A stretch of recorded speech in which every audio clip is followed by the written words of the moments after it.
Hey everybody, welcome to Kingdom of Honor. I'm your host, XanMan Shane Sabunia, along with my good buddy, the Honorable Jeff. Hello.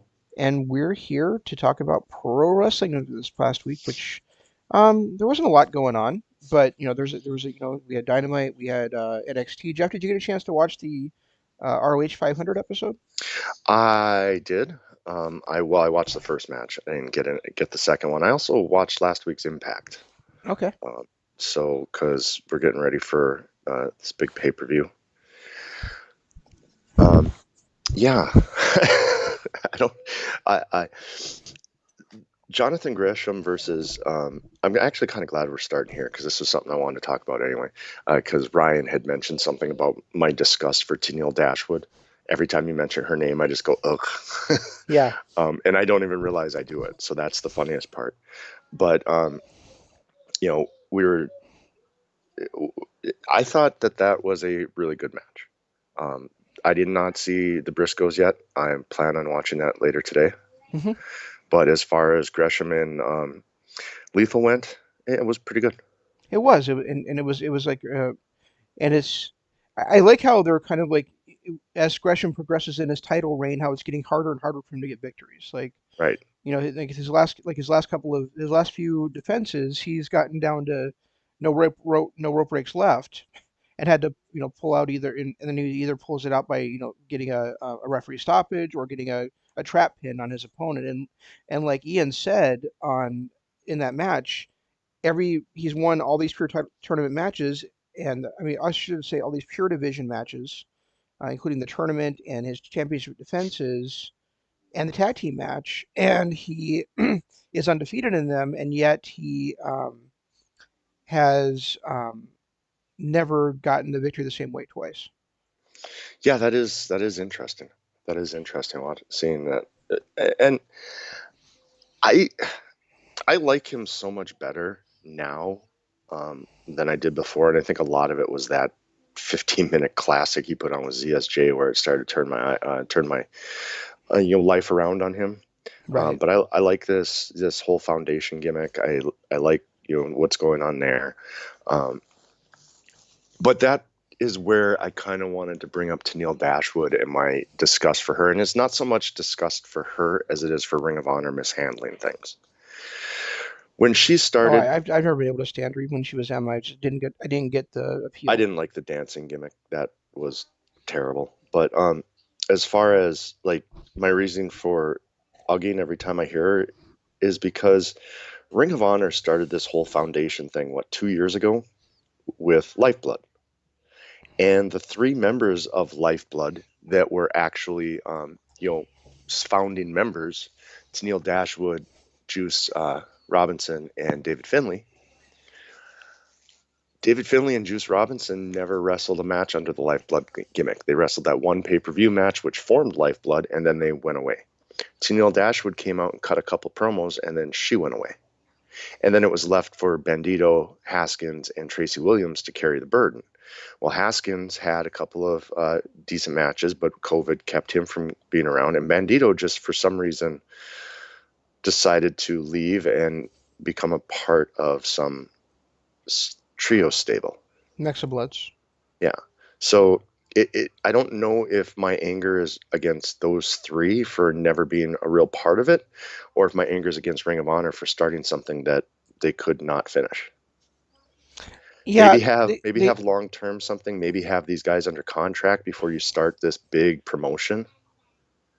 well, Finley Finley would have stuck around longer, but he got injured right away. But yeah, I agree with you. Like Juice and Tennille, I don't remember Tennille ever actually wrestling a match as Nope. a member of Lifeblood. She was kind of out there as almost like their manager or their ballet or something, or cheering them on, and she would join and she would like commentate during their matches, but she never actually wrestled as a member of Lifeblood. Yeah, I never Um, saw her. and Juice, like I think pretty much as soon as Lifeblood started, he had to go back to New Japan to do the New Japan Cup.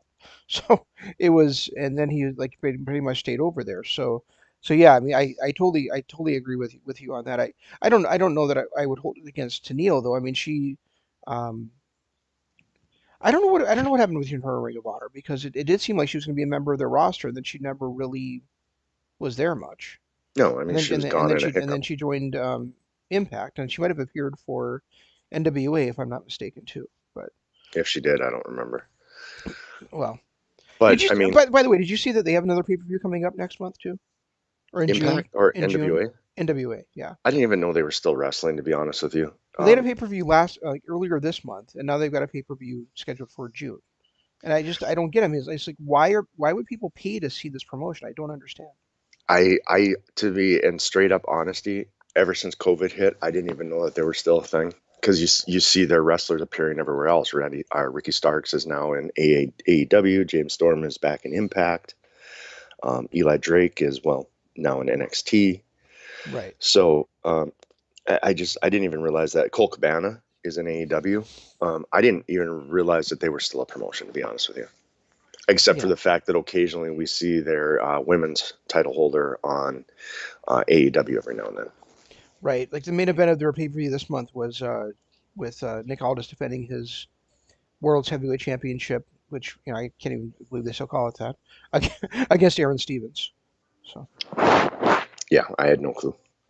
yeah, I just think it's odd because I mean I understand that they probably want to make money. I just don't understand what people are they appealing to that are going to buy their events when they're not even running shows and they have no talent on the roster. It's just odd. Well, that's just it. Is I haven't seen an issue of NWA Power in damn near a year. Right. So it's like if they're running pay-per-views, how the hell are they running pay-per-views? They've got no storyline builds. They've got all the talent that we were enjoying watching is not there anymore. I don't know. Yeah, it's weird. And because I see everybody, in different promotions now, I honest to God didn't even know that they still existed, and that's pretty sad. Right, and like you said, like they're bigger draws other than and I know you've always been a fan of him. I just don't necessarily think that Aldis is ever going to be a draw. Um, but I mean like I think James Sword is back with TNA now, right? Yep. And Eli Drake is now LA Knight in NXT. Thunder Rose has been appearing over the place um, for, oh, not over the place. She's been appearing for AEW, like you mentioned. So I really don't know, who they still have on their roster that would be somebody that would draw anything for them. Right. Okay, so Yeah. I'm sorry. It was actually March 21st was their pay-per-view um, that they came back for, and it was Crimson, Jax, Dane, and Jordan Clearwater in a four-way match. When I thought Crimson and Jax Dane were actually a tag team. Um, it was Tyrus, remember him, Hmm. against JR Kratos.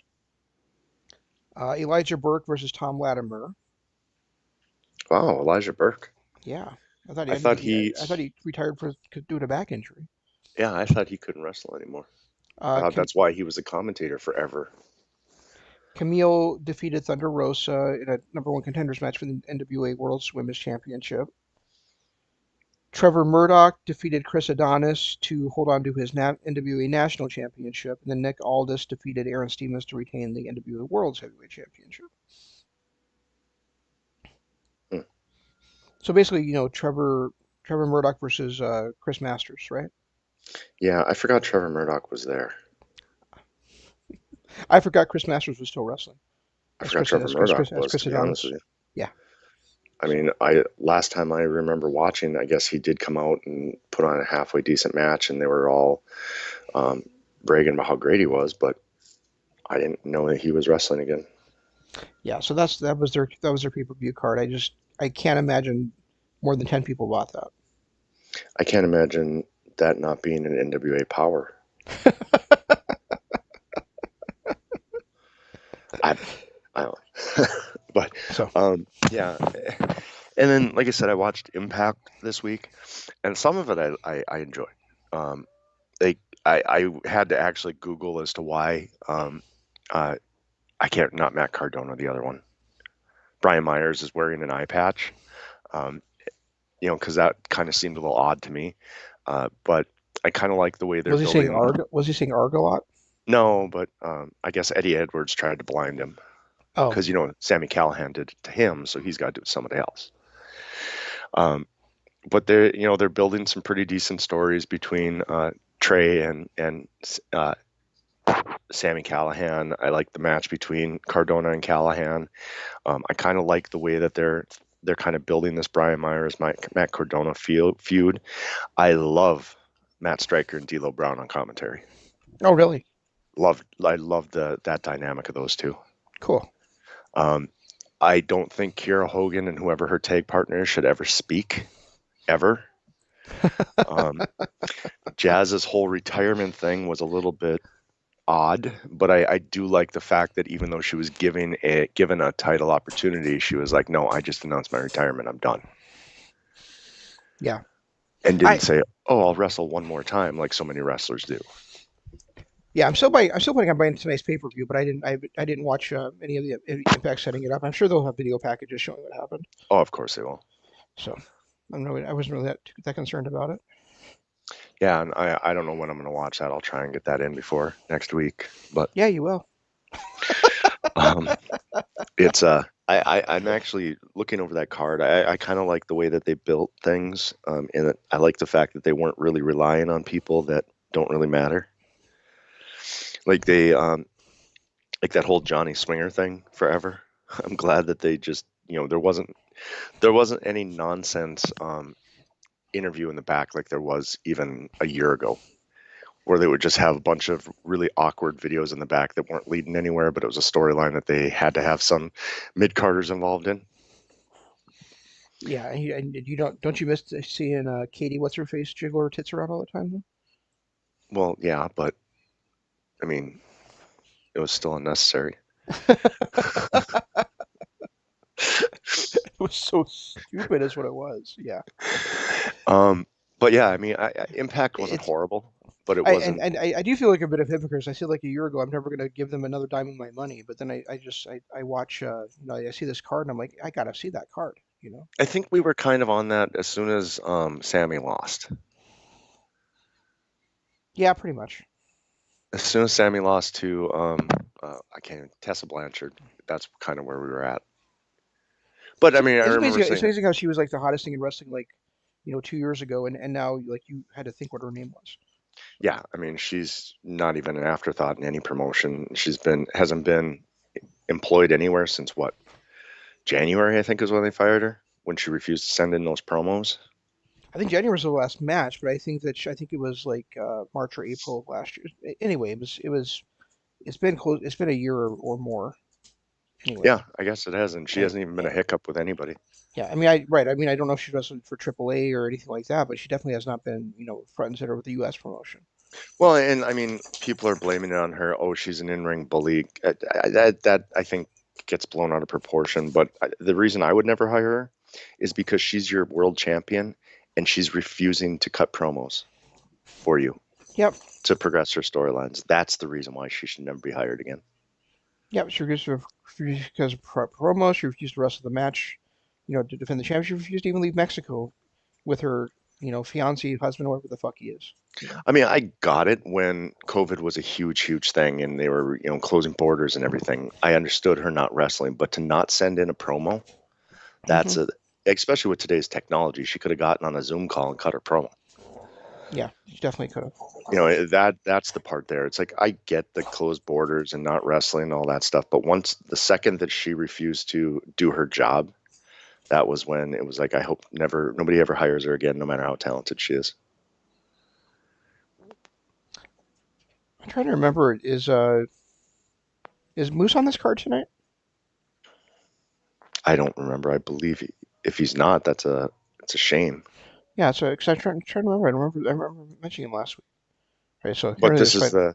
this is Kenny versus Rich Swann too. So It is, yeah, for the. But now there is no TNA champion because Rich Swann defeated Moose to combine those titles. right. So maybe Moose isn't on this one. Regardless, they have a stacked card.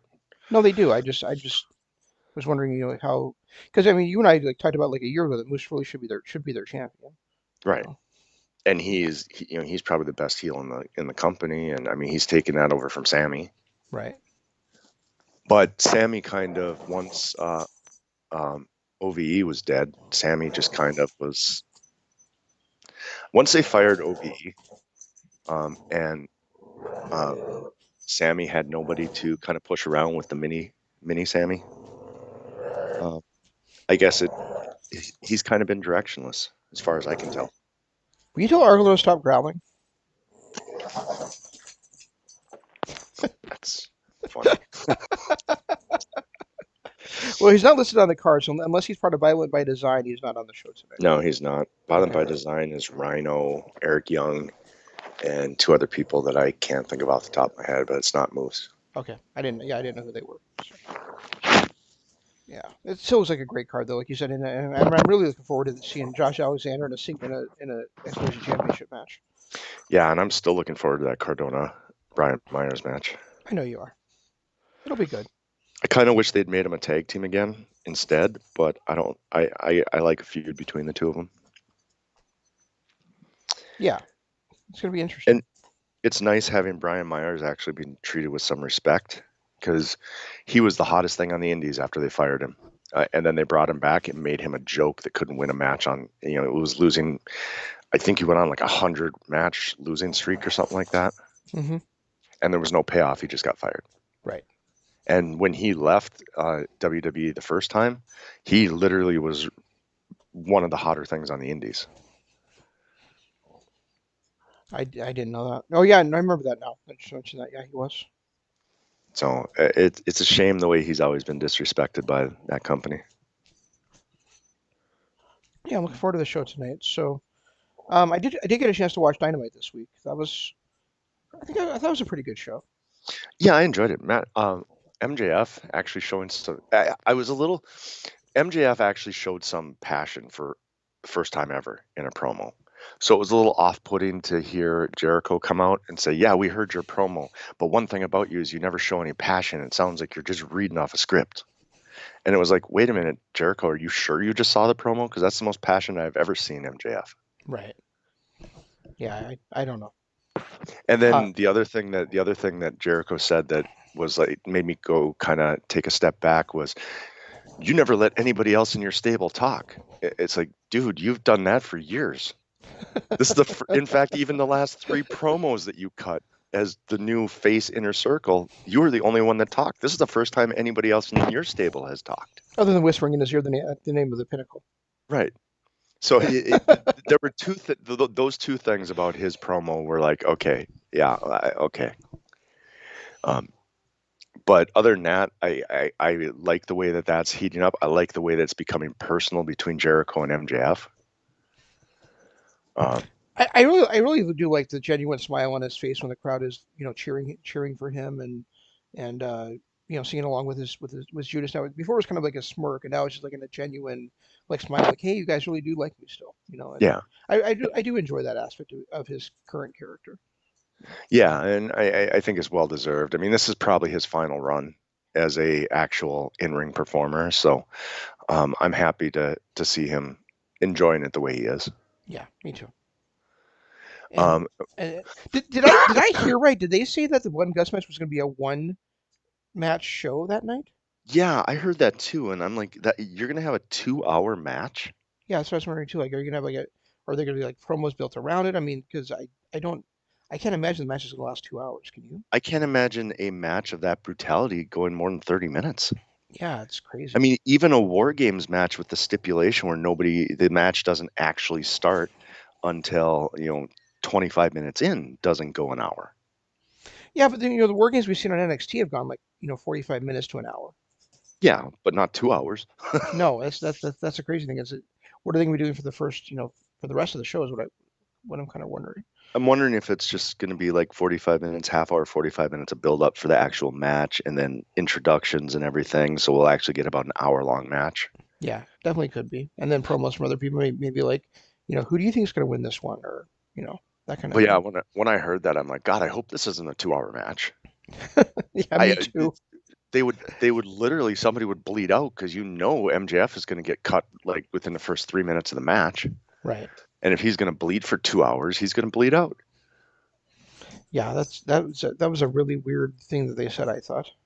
The There was one other thing about this whole Pinnacle feud. That yeah, the other thing too is it wasn't a mortal promo, but yeah, Jericho did kind of mess up when he said he's got a 78 cent brain and a 13-cent body or something like that. Um, it was funny to watch Wardlow call him out on that. Yeah, it was. Yeah, he's like, you're saying nice and comments, but you mentioned my name. And keep looking. Um, and Darby versus Jungle Boy was phenomenal. Yeah, it was I really good. I loved that match. That was probably my favorite TV title match so far. TNT title, whatever they call it. Yeah, it was a really good match. I didn't see the Matt Hardy versus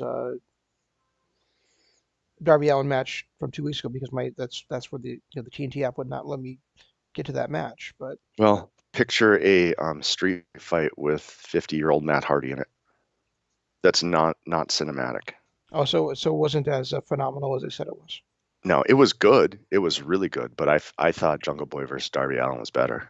Ah, okay. I thought Scorpio Sky versus Darby Allin was better. Yeah, that was a really good one. And I like this one better than the Scorpio Sky one.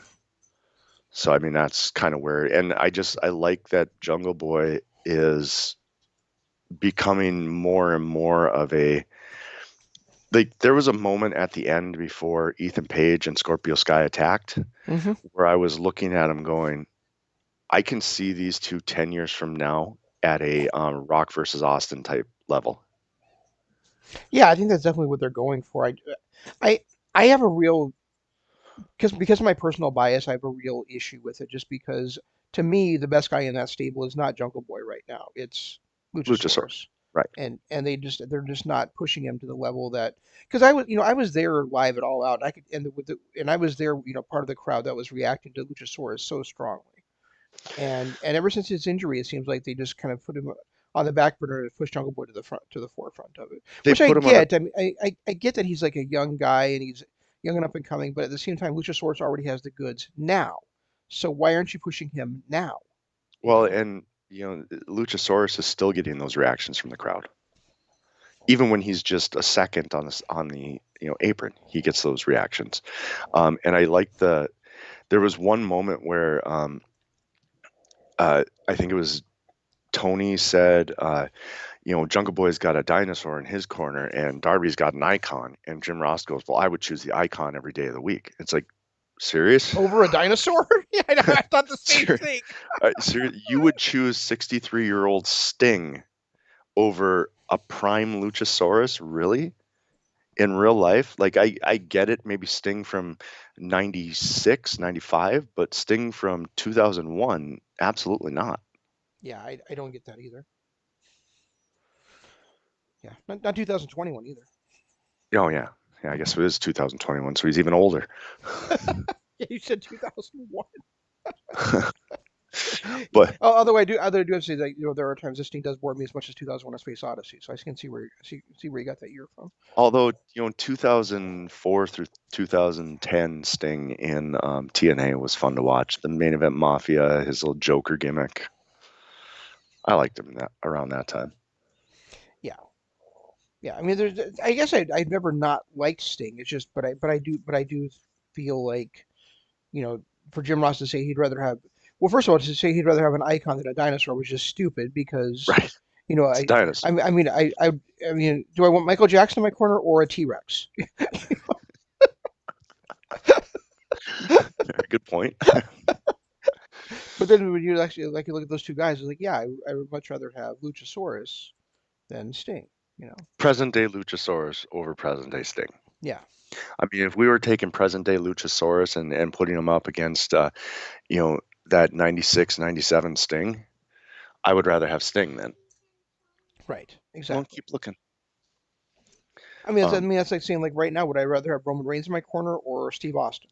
Well, right now, Arlo, stop. if I'm talking about 2021 versions of both, I'd rather have Roman Roman Reigns. Reigns, right. But Prime versus Prime, I'd rather have Austin. Exactly. Uh, but anyway, that was one of those little comments where it was like, what? I've also noticed over the last few weeks that it seems like Excalibur and Jim Ross are on the same page. Like, I don't know if something clicked after his little tirade that he threw when drunk JR kind of got on him, but it seems like over the last few weeks, those two are gelling a lot better. You think so? Yeah, I There's, do. and I can't remember the exact spots, but there was a couple. I thought there was a couple moves I thought were kind of rough this week on commentary between the two Yeah, of them. but the what I'm talking about is they're not calling each other out for being stupid anymore. Where you could tell on air that there was some hardcore animosity between the two. I haven't felt like that over the last few weeks. And I just feel like they're gelling a lot better than they were even 3 months ago. Yeah, that I agree with it, and it might have been simply the fact that maybe Ross was trying to mentor him, and Excalibur took offense to something he said, and there was kind of hard bad blood going on there. Who knows? Oh, But and it was because obvious. like publicly, if you listen to like Jim Ross's podcast, which I do occasionally, I mean I should say rarely, but every time I've listened to him on this podcast, he's mentioned how great a talent Excalibur is. He's going to be a great guy to pass the torch to. So it's I don't think it was anything that was that.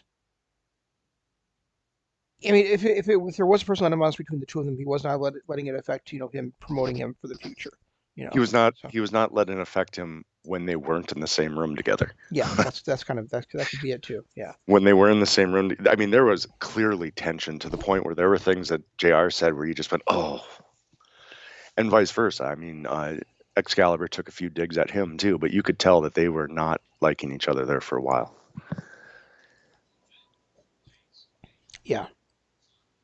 I and Ross doesn't bug me as much right now as he did 3 months ago either. So maybe Ross has changed.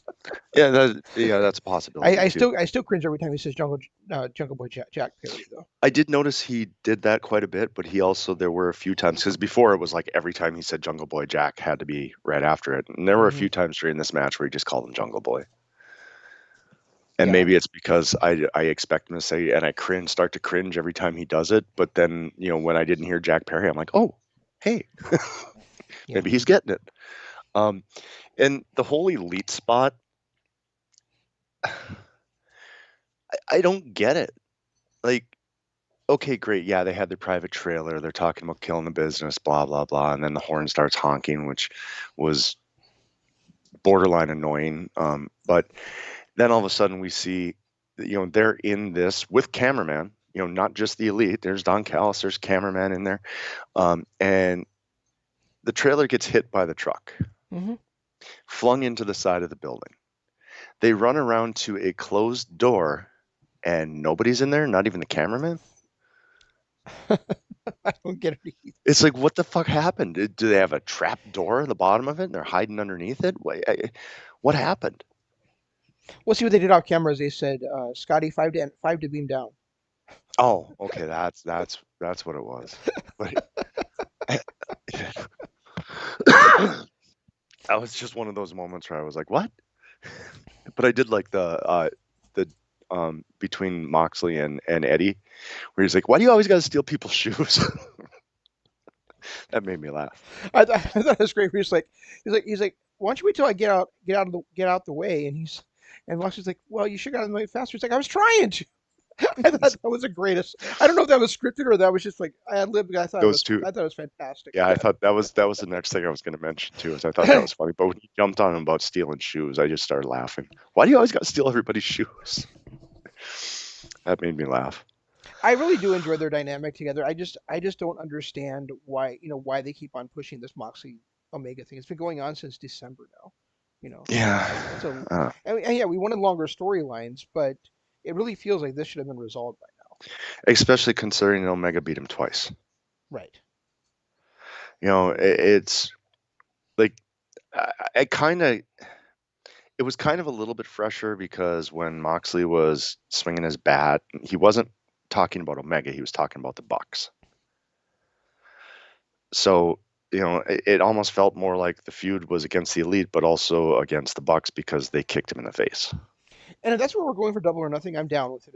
If it's the Bucks defending their titles against Moxley and um, Kingston and Omega's moving on to a new challenge, then cool. I'm cool with that. But If Omega's going to stay part of it, then it kind of unless I mean Omega being an ancillary part of it because of the fact that he's part of the stable makes sense. But if it's just going to be continue on between Moxley and Omega, then that to me is just kind of cringeworthy at this point. And I know they're building this feud with Swan versus Omega, but up until this week, we hadn't heard anything about it on AEW. For the last few weeks, it seems like Omega is just rudderless. Yeah. He's got no feud that he's building. It's basically the Elite versus Moxley and Kingston. But other than that, there's no Omega's not in any feud on AEW. No. And next week we I think he's talking about how Page is the number one contender. Well, next week is Page versus Brian Cage. Cage. So I wonder if the idea is that Cage is going to beat Page and Cage will be the guy challenging Omega. I'm just Because it does seem like and because we're like in the middle, we're almost at the end of April now, and I believe Double or Nothing is about a month from now. So it really it really feels like they should be building up something to be to be the title match of that show right at this point. And I and well, I and even though Page is basically undefeated, it still doesn't feel like he's got the momentum to be the top challenger. yeah, and I mean, this would have been a perfect time to be kind of in the background building a feud between Page and Omega. They have a history they could have easily worked off of, but instead they put all the focus on Omega versus the Bucks, and now that the Bucks turned heel, there's nothing. There's nothing anymore. Like Right. even had Page maybe come out and did the run in to save, Moxley's neck or whatever, along with the Bucks, it would have planted a little bit of a seed.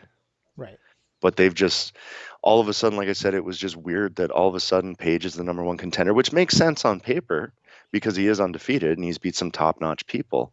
But to just all of a sudden mention it, and now we're 3 weeks, 3, 4 weeks, I think it's 3 weeks of him being the number one contender, but there's no lead up to him versus Omega.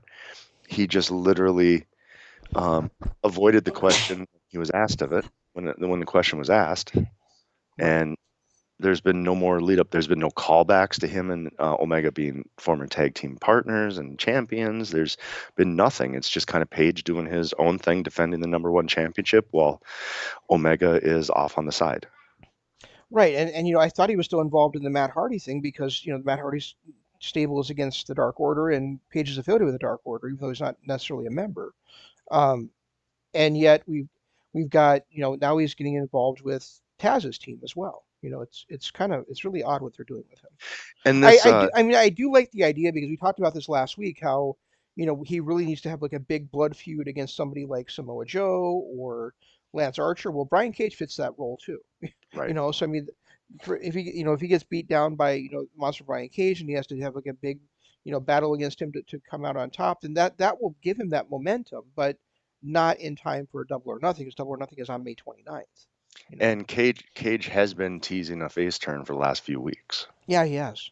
which was kind of odd seeing him come out and be, immediately go after um, Page Yeah. to powerbomb him. It felt a little bit forced, I guess, when you consider that he's been kind of slowly teasing a face turn for the last month or so. Yeah, and there's been a lot of tension between him and Ricky Starks and stuff. Yeah, it's odd. Yeah. And Um, then the other one that was kind of an odd moment, literally during that exact same time, was Lance Archer. He's been kind of tweener, really focused on Sting, and then all of a sudden, here he is running to the rescue of Darby Allin. right, because last week Sting like was like encouraging him, and they had like a nice moment. So I think now he's kind of on, at least at least right now he's kind of on Sting's side. They've kind of become allies after that promo last on the previous week's Dynamite. But if you think about it, that's a perfect fit for Sting to be a mentor slash manager for, he's already taken Darby Allin under his wing. He got Brian Cage's respect and then Lance Archer too. Hmm.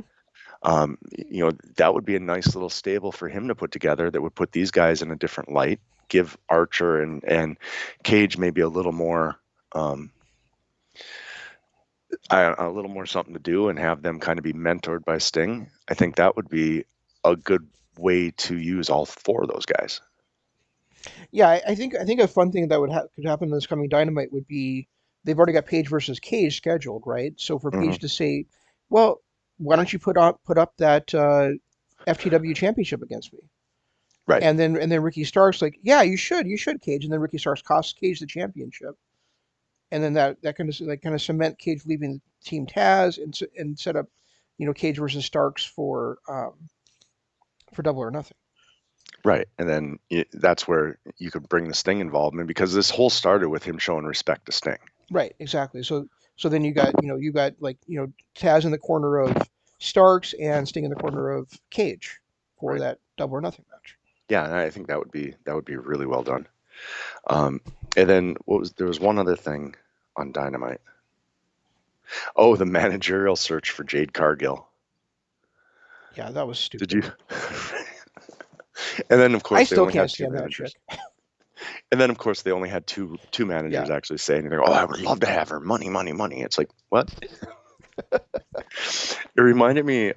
There was back in the '80s. There was a manager search for somebody who came in, and all the heel managers were talking, did cut little promos about how great that person would be, and then they came out with somebody that was not even a part of the uh, you'd never heard of before. Well, Savage did that with Elizabeth. Yeah, but there was somebody else that did it too. Oh, That okay. I can't think of, but yeah, Savage did that too, and that was better done because you had like weeks of promos by Bobby Heenan and Lou Albano and everybody trying to sign him, and then he came out with Elizabeth. Right, exactly. That's one that comes to mind when you mention that to me. Um, I also really enjoyed the women's championship match this week. With Ty Oh yeah, Conti challenging Sheeta. Sheeta. I kind of expected Conti to win, and so for Sheeta to to fight through and get the win with the not even the Thomas Shea. It was another finishing move she hit. That was pretty cool. I really enjoyed that.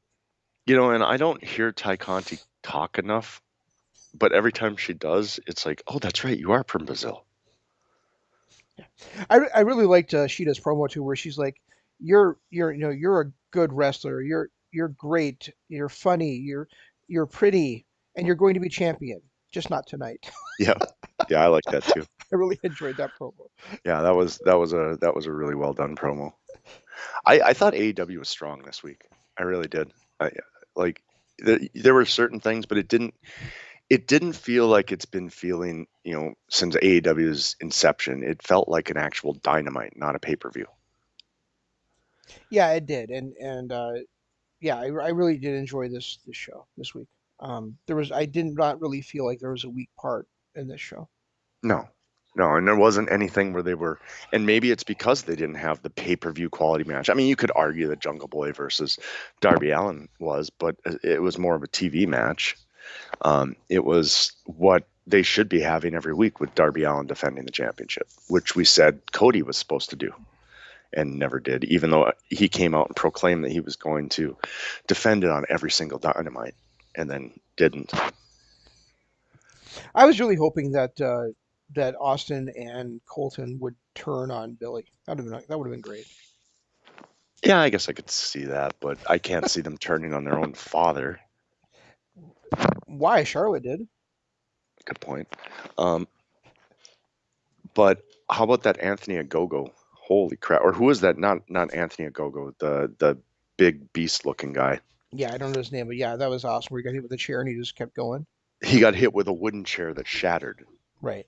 and he just stood there like, the fuck? What was that? Yeah. Somebody blow on me? That was yeah. And I don't know And and this whole. and he's got the size to hang with Gold Dust too. Oh yeah, but this whole Nightmare Family versus Nightmare Factory is nice because it's a nice mid card field, and Cody's nowhere near it. Cody hasn't been out there for 2 straight weeks. Well, no, he's got that broken arm. Yeah, but still, he's not inserting himself in the middle of this feud. It's the feud is between the family versus the factory, and it's actually, I don't know, getting better. Yeah, And it's I think it's getting better because it's not Cody as the focal point. yeah. I don't know how Cody could possibly be the focal point of this, just because. I mean, yeah, he's the guy that was that created both, but at the same time, is there really going to be any kind of a payoff if it's if the main feud ends up being Cody versus QT Marshall. QT Marshall? We've already seen that match, and QT just doesn't have the chops for it. You know. No, but Dustin is a good person to kind of bring these guys along in the ring and mentor them as an opponent. Um, So is Billy Gunn Billy. for that matter. Yeah, and I was just gonna say, and so is Billy Gunn.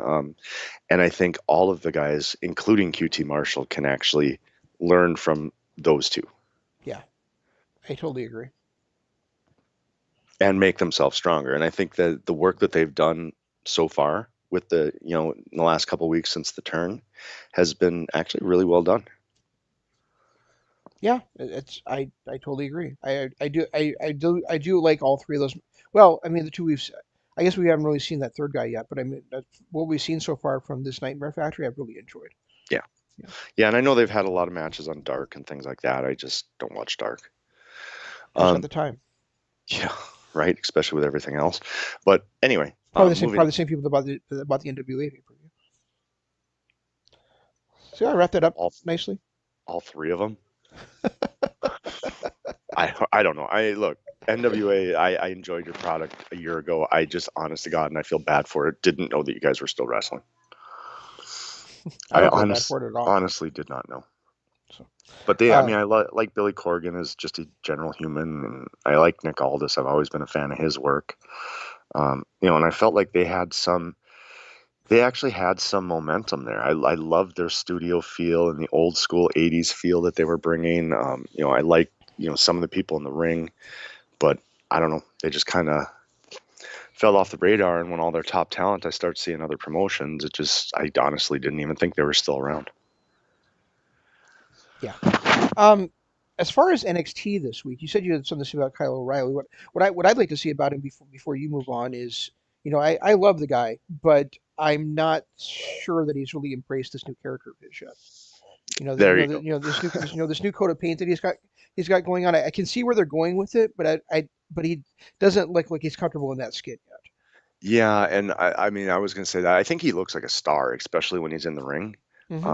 His match against Cameron Grimes was fantastic. I think he looks and feels like a star, even down to his entrance music, which I think is different than it was at Stand Deliver, isn't it? It seems a Because little bit different. Yeah, it yeah, does it to me. sounds different. It doesn't sound like I'm not getting that generic wrestler sound even when it first kicks in. So I don't know if they changed it up a little bit or what happened, but I like his music, and now I see it. It's like I could definitely hear that closing out a pay per view.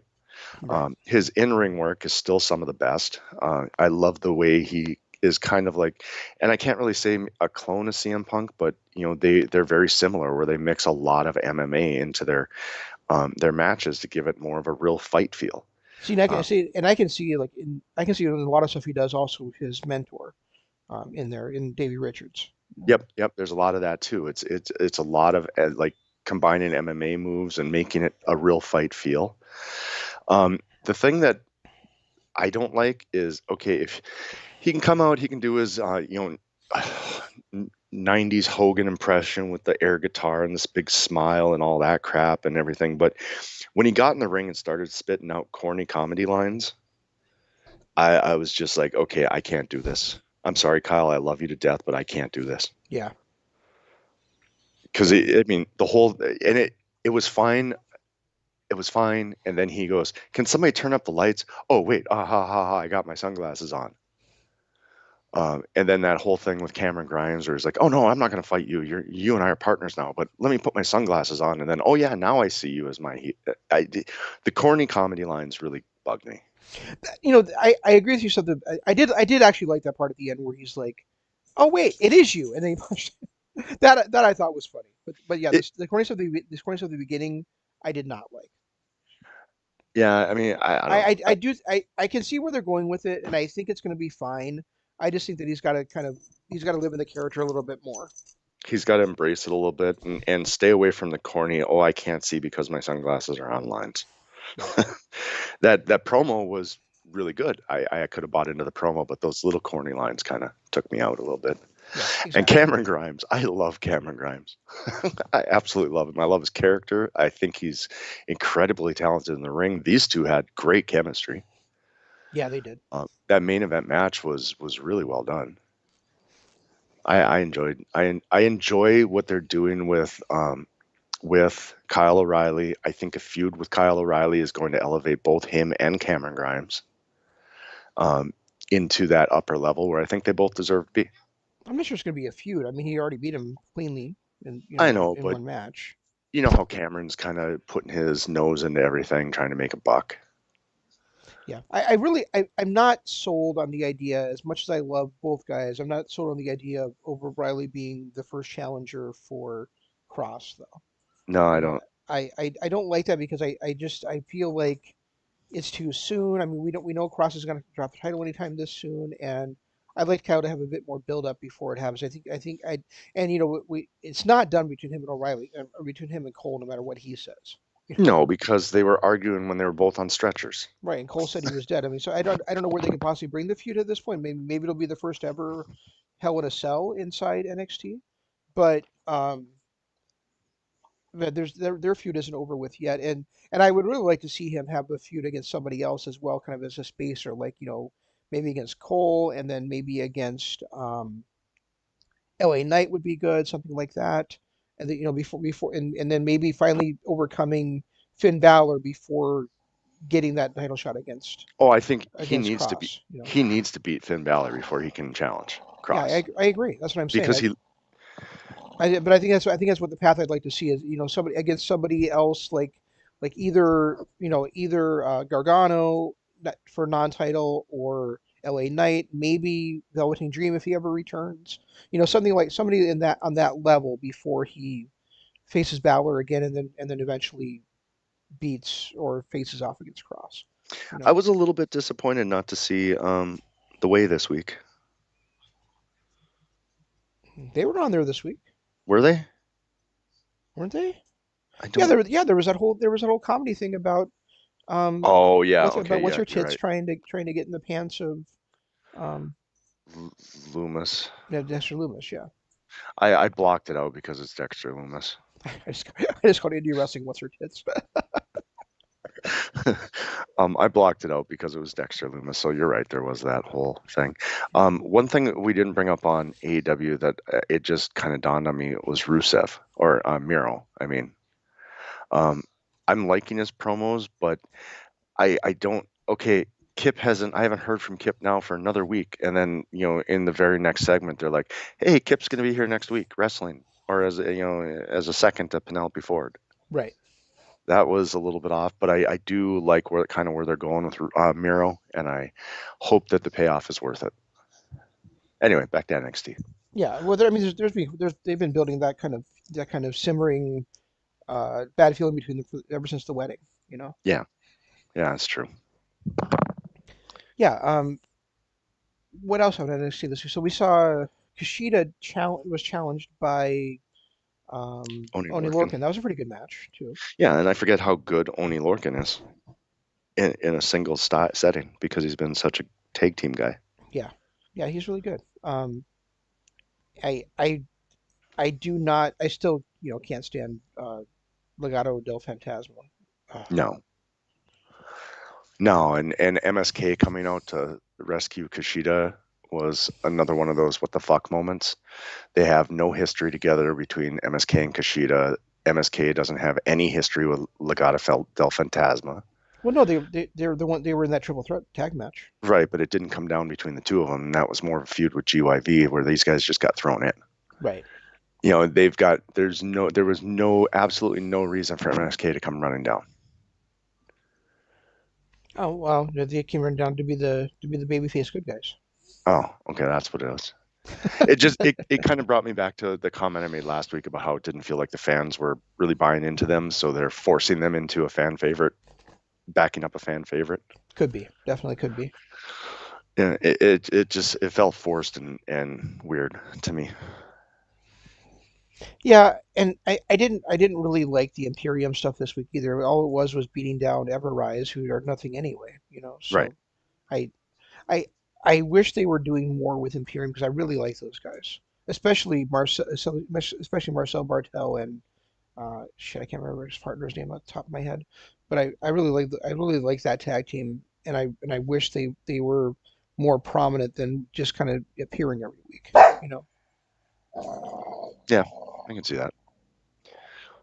But yeah, I mean, Rhaegar, leave it. NXT. I think AEW did a much better job this week than NXT did. Um, I Yeah, no, I agree with you. I think they're still. It feels odd to say this, but it seems like they're still finding their footing after all this big transition they did 2 weeks ago. You know, I mean their women's champion, their world yes, champion, their tag team champions all changed 2 weeks ago. You know, so it really give me seems a like they're second. so it really seems like they're trying to find their footing with these new roles. Yeah, and maybe changing all three champions was a bad idea. I know two of them they had to.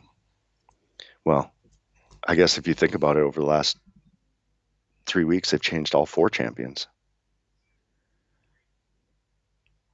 because Kushida's the new cruiserweight. Oh, right, that one too. Yeah, I forgot about that one. That's right. So Yeah, and it's so really the only champion that's the only person that's held the title for their title for more than a month is Gargano. yep, yeah, and nobody's really got a feud because everything kind of ended at Stand and Deliver. So now it's building new feuds for the champions. And I don't know if it's, I will say NXT does it a little bit better than the WWE proper does, but it seems like once a champion's gone, they don't have a plan B in. Once a challenger's defeated, they don't have plan B. Yeah, that's fair, I think, right now. Because I don't feel like anybody, and again, I get it, and I think it's something that should be happening. But how many different promotions are there that are having an open challenge for their one of their titles? It seems like everybody's having an open challenge now for one of their titles. Um, you had mentioned CM Punk earlier. I don't know if you saw this or not, but Will Ospreay actually challenged CM Punk to challenge him for his WGP World Heavyweight Championship. CM Punk hasn't wrestled in 7 years. I know. I was like, yeah, I got excited from before. I'm like, yeah, it's CM Punk. I don't care anymore. You know, Right. Yeah. I it's mean, been too long. maybe if it was 2017, I'd be like, yeah, okay, I'd like to see that. But it's 2001. He hasn't wrestled for 7 years. It's 2021 still. Oh my God, 2021. Yeah, but regardless, he hasn't wrestled for 7 years. He's shown absolutely no interest in getting back in the ring. I, Right. And if he did, don't think I would care anymore. You know. I don't either. I mean, I don't know if he could still be considered, the best in the world like he was. The whole reason we fell in love with the guy was because he was that good in the ring. I don't know if he would still have that ability. I don't think he would, and I think that if you really think about it, that John Moxley has surpassed what he could have been. You know. Oh yeah, absolutely, absolutely. But the closest I can come to think about, being able to come back after a long time off and eventually become one of the best again, is Shawn Michaels.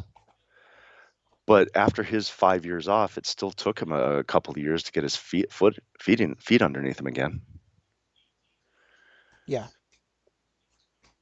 Rhaegar, stop. Yeah, that's a good point.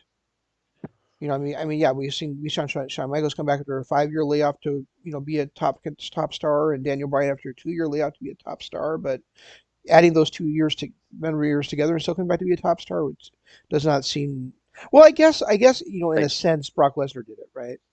yeah, but Brock Lesnar was still competing, though. It's not Yeah, like Phil Brooks has just been doing TV. TV, Um, writing comics, that yeah. kind of stuff. Um, Brock Lesnar was still in a ring Right. and still training and everything. I mean, you could say maybe Edge and Christian, because both. I mean, Edge had what 10 years off Yeah, to come back and but still be a big deal. But he how came back. much of that is? He made it to be a big deal, but then he wrestled 2 matches and was injured for a year, pretty Yeah, much. true. You know. Christian's about the only one that could maybe pull it off. Christian's been out for 7. Oh, don't forget Goldberg. Goldberg's done it. Ugh. No, I mean, if Punk were to come back, he would need to have do some serious training first, and he would need and that's I can't imagine him ever coming back at this point because why would he? I mean, he has a legacy where people are like, well, what if you had stayed? And if he came back, then it's just going to be forgotten. You know, And the funny thing it is, would be like Michael Jordan in the Wizards outfit. well, it's a lot like Stone Cold. When Stone Cold walked away just because he didn't want a job to Brock Lesnar on free TV. He was willing to job to Brock Lesnar, just not on free TV. Not on free TV and not with no build up. And yeah, exactly.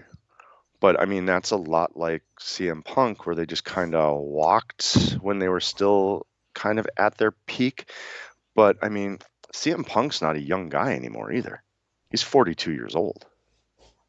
You know, I watched that A&E biography on Stone Cold from this past week, Oh, I was and going to, and I and never got around to it. and they brought up the whole thing with Brock Lesnar, and I thought to myself like how much simpler, how easy would have been for that to get changed. You go in there and you talk to him. You're like, I don't think this is a good idea for this and this and this reason, and the match, either the match gets scrapped or it gets turned into like one of the two wins by count out or something. It's not something that he should have walked away for at all. Well, I don't think he necessarily walked away. Think he refused to do the match and said, this And is a got on a bad plane booking and flew decision. home. Got on a plane and flew home, but I don't think he was, officially done at that point. I think it kind of got to that because of the way things went down afterwards. Jim Ross on there, he took his ball and went home, and um, No, you no. know, When I said walk away, I didn't mean walk away from the promotion. I meant just walk away from that, like from that show. yeah, All he had to do was talk to Vince or somebody and be like, I don't think it's a good idea for this and this and this reason. Why don't we do this instead? You know. yeah, and I mean, I kind of agree with him. As far as the fact that he shouldn't have lost in an opening round on a throwaway Raw. If he's going to put Brock Lesnar over, maybe the end of the tournament would have been a better idea on pay-per-view. No, I don't. Again, I But don't disagree with his thoughts on it. I disagree with the way he with the way he went about with it. the way he handled it. Yeah. Yeah. And I mean, CM Punk is very similar to that. CM Punk just didn't want to lose to Triple H again on WrestleMania. So he's like, fuck it, I'm going home. I think with Punk it's a lot more complicated than that. I really do. I think it's like he like looked at it, he's like, I keep putting all these guys over and I'm never the one that gets put over. You know, Yeah. And, it was shortly after his 434-day reign came to an end. because he Uh, kept and it wasn't that he kept putting guys over. He was also putting over all the guys that were part timers like Lesnar and The Rock and Undertaker. It was never anybody that was actually going to help the promotion by him putting them over. You right. know, And I mean, he still should have beat The Rock at Royal Rumble that year. yeah. Because Cena, and we were already all pissed off about a Cena Rock 2 because it was supposed to be once in a lifetime, and then next year we get to see it again. But it also didn't need the title.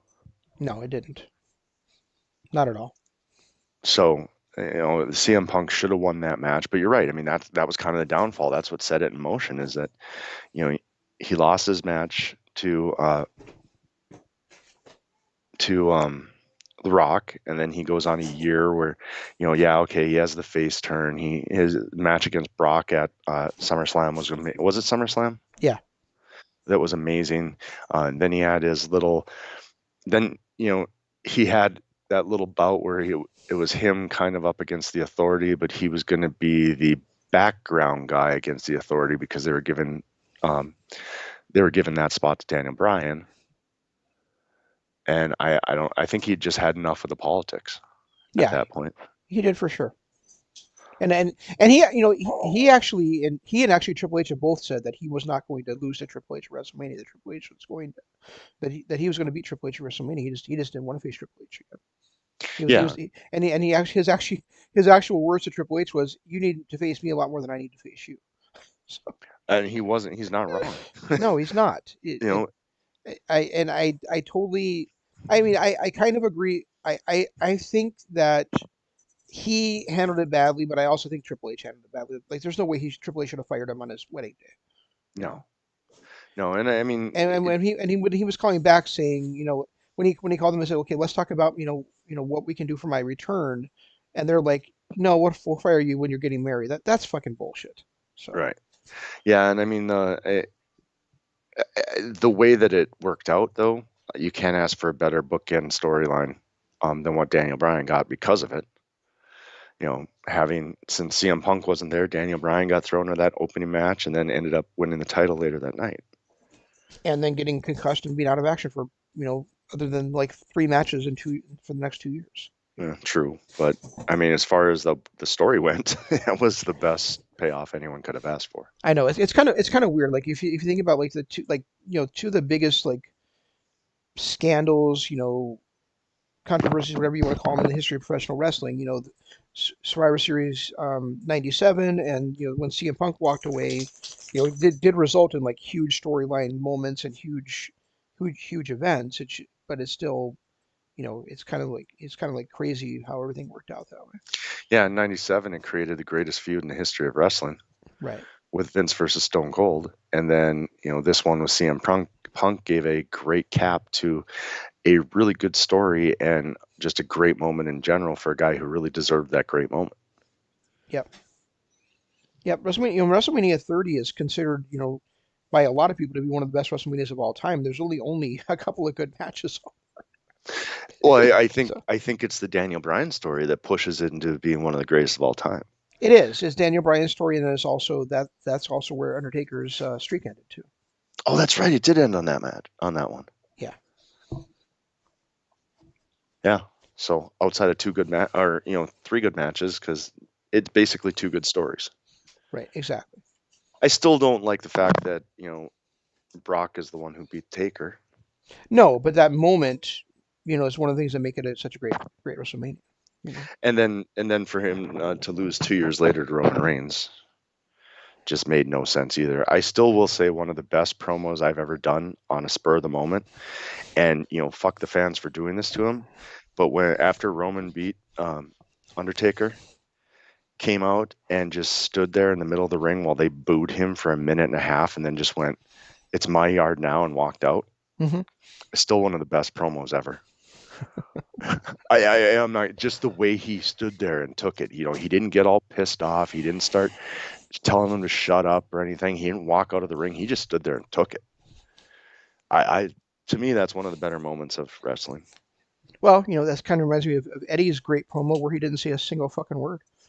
Oh yeah, Remember that yep, where he just out there in the crowd's all booing him, and all he does is throw Mysterio's mask on the ground and stomps on it, like yep, rubs his foot into it and walks off. You know. yeah, So yeah. So I don't know. I hope that this Kyle O'Reilly thing works out. Get him away from goofy one-liners will make me happy. I think it will. Um, But I think that's pretty much all it for that. I mean, I do know that NJPW crowned their first ever NJPW Strong World Champion, or NJPW Strong Champion, but I haven't watched that tournament yet, so I really don't want to comment on it because I have no idea who it actually is. So whatever happened with the U.S. title and Moxley? Did they ever have a match? yeah, Moxley defeated Kenta to hold on to his title. Ugh. So they still have no champion for the U.S. title holder. Right. Ugh, dumb. Oh well. All right. Well, yeah, guys, if you're listening on YouTube, which is pretty much the only place to listen now, give us a like, hit the subscribe button, ring the notification bell so that you don't miss any of the stuff that we put out. Other than that, I don't have much to talk about anymore. No, I don't either. This week we got the Impact pay-per-view coming up tonight. We're gonna try to watch. I'll watch tonight, and Jeff will try to watch sometime during the week. And then I think we do have. When is the next NJPW show coming up? I don't have any clue. Let me look at that real quick here before we head off. Schedule. There's not, and there's really not a lot on that show, to be honest with you. So it's actually okay. So it's May 4th, and yeah, it's May 4th, and But really, I mean, on that show, I mean, really the only things that I'm looking forward to watching are, uh, oh, that's night one. I'm sorry. Okay, so actually, there's two nights. So, night two on May 4th, it's Zack Sabre Jr. versus Tonga Loa. Oh, actually, Jeff, we can't go yet. I got to talk to you about this stuff. Okay. Okay, so, um, let me go back a step before we talk about that show. So, at Wrestling in Satsuma no Kuni on April 28th, so just a couple of days from now, the semi-main event is Toru Yano defending his KOPW 2021 trophy against Evil in a, ready for this? Mm. Blindfold match.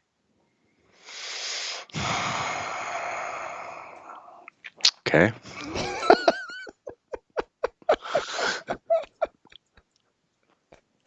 Yano versus Evil in a blindfold match. I, I'm speechless. And then the main event of that show is Show and Yo defending their tag titles against the former champions Kanemaru and Desperado. So that should be a great match. Yeah, it should be a great match, but I'm done watching that match. They need to do something else with the tag teams because there's only 3 junior tag teams. Either get rid of it completely or something because I'm kind of getting sick of the same 3 tag teams rotating Well, I'm interested in that match because I don't understand why they're having a rematch this quickly with each other, which makes because it there's no other tag teams. which makes it kind well, that's why I said this quickly with each other because they don't really do a lot of junior tag team matches. So I'm wondering if we're going to see Yo turn on Show tonight on that night. Yeah, I think I would enjoy Yo as a heel. I know I would. He was actually a little bit heelish in the match where they won the titles back. Oh, So nice. um and then what was the other? There was another match coming up on.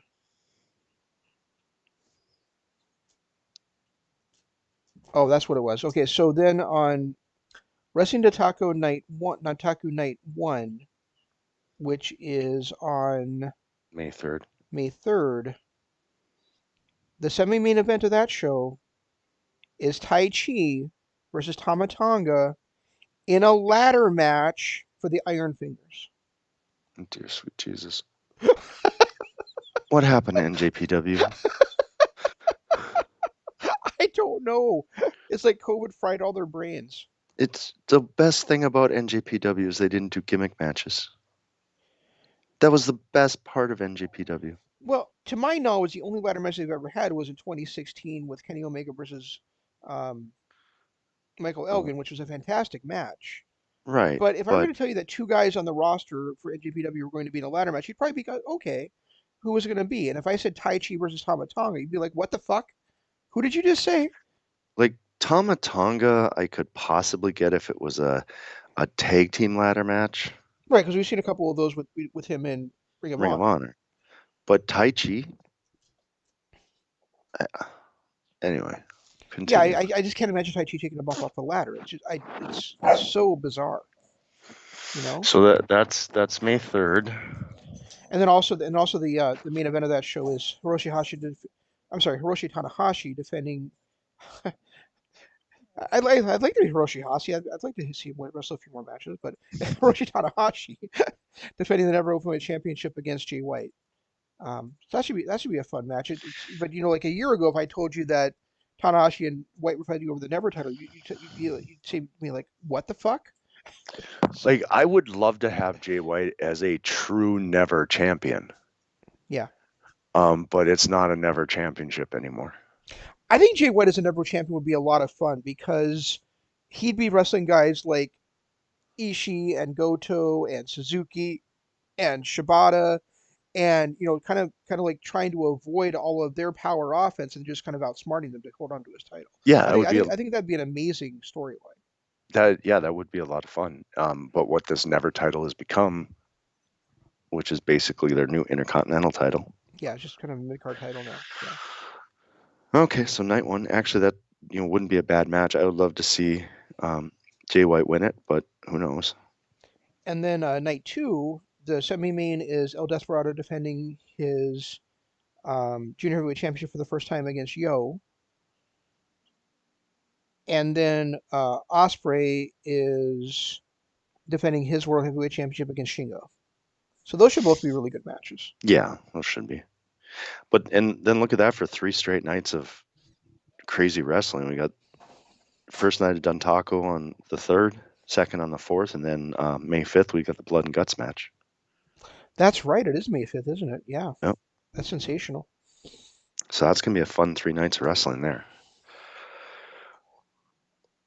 And then there's a show coming up for FCW called Wrestle Grand Slams. That's another new event for them this year. Interesting.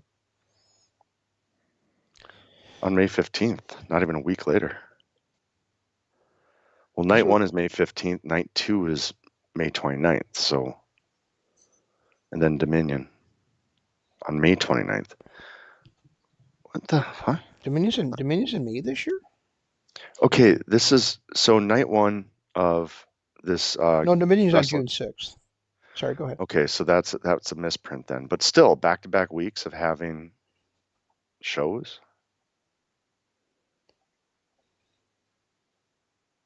Wrestle Dynasty is new too, isn't it? Yeah, it does. Huh. Interesting. All right. And of course, the challenger is actually already set for the Wrestle Grand Slam show in Tokyo Dome, as Okada's challenging whoever wins the Shingo versus Osprey match. Which will be Osprey. And I Yeah. hope Osprey gets his win back. Yeah, I'm surprised that I mean I guess it makes sense since they're wrestling in Tokyo Dome on May 29th, but I really thought they would save Osprey versus Okada for Dominion. Yeah. Interesting. Maybe they'll have a rematch at Dominion or something. It's only a week Well, later. I guess we'll That's insane. right. That's what I just said. It's like back-to-back weeks. It's kind of not heard of. No, not at all. They like to but then again, they're doing gimmick matches now, so I have no clue what's going on over there anymore. Yeah, those I heard about those two matches earlier this week, and I'm like, I got to talk to Jeff about those two. All right. Well, that's all I've got. I can't talk any more NJPW stuff because I'm going to cry if we hear any more disappointment. All right. I will So, literally cry. I will cry. all right. Well, that's all we got. We'll try to do better next time. This is Shane saying long days, pleasant nights, and Jeff saying Goodbye.